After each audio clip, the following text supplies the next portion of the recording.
You might not have noticed, but road signs have undergone a subtle change in recent years, thanks to advances in technology. Today's signs are more reflective than ever.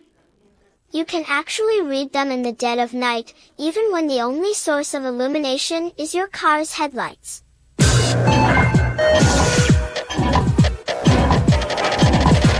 The earliest road signs were crude, a stick in the ground or a heap of stones to mark a route.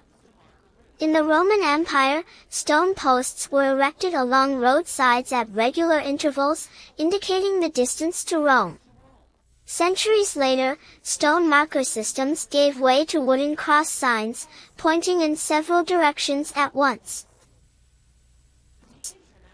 The international system of road signs we know today came out of the First International Road Congress held in 1908.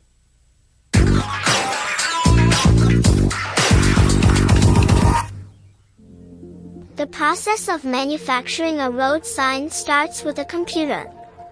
The government strictly regulates the specifics of the design and requires a certain degree of reflectivity. The computer's specialized software guides a machine to cut the design on a sheet of film. Once the design is cut, workers carefully peel off and discard the pieces. What's left is a film stencil of the sign, in this case, a French stop sign. They inspect it for defects. Then prepare a screen of polyester fabric that they'll later use to print the sign. They start by coating it with a thin layer of light-sensitive emulsion. Once the emulsion is dry, they adhere the film stencil, using vacuum pressure to flatten it, and get rid of any creases or air bubbles. Then they expose the screen to an intense 6,000 watt light for 7 minutes. This activates the emulsion on the lettering and area outside the octagon, what's not shielded from the light by the film stencil. This exposed emulsion hardens, plugging the minute holes between the screen's fibers. After rinsing, you see the result. Elsewhere in the factory, workers cut the aluminum panels on which the signs will be printed. Using a punch press, they round out the edges and make holes for the bolts that will later attach the sign to the post. They stamp on the company name in the year of manufacturer for warranty purposes. They immerse the panels in a chemical bath to remove grease and other residues.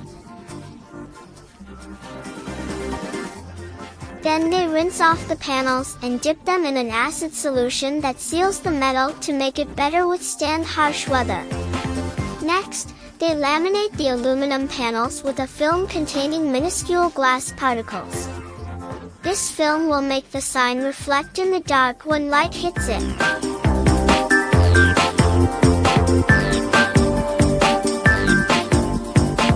Then they cut the panel to the final shape.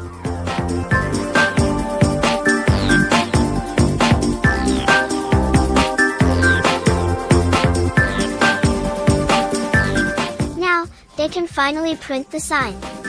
The process they use is called silk screening. Although the fabric screen, as you saw earlier, isn't actually silk, it's polyester. The machine forces the ink down through the screen onto the panel.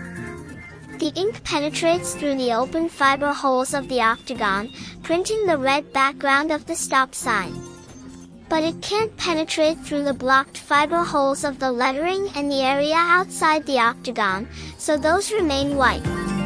The freshly printed signs pass through a dryer at about 150 degrees Fahrenheit for 5 minutes. To produce street signs, workers first laminate aluminum panels with reflective film for the background color. Then either silk screen the street name or apply self-adhesive reflective lettering.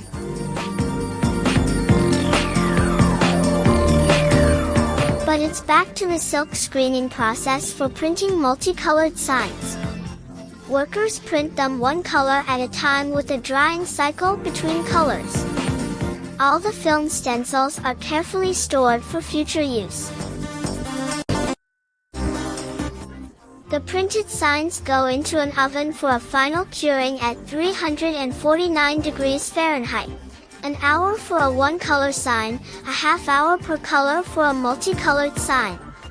The ink is transparent enough not to block the reflective film underneath. Therefore the entire sign, not just the lettering, is highly reflective. That maximizes the sign's visibility, thereby minimizing the excuses drivers can come up with without heating it.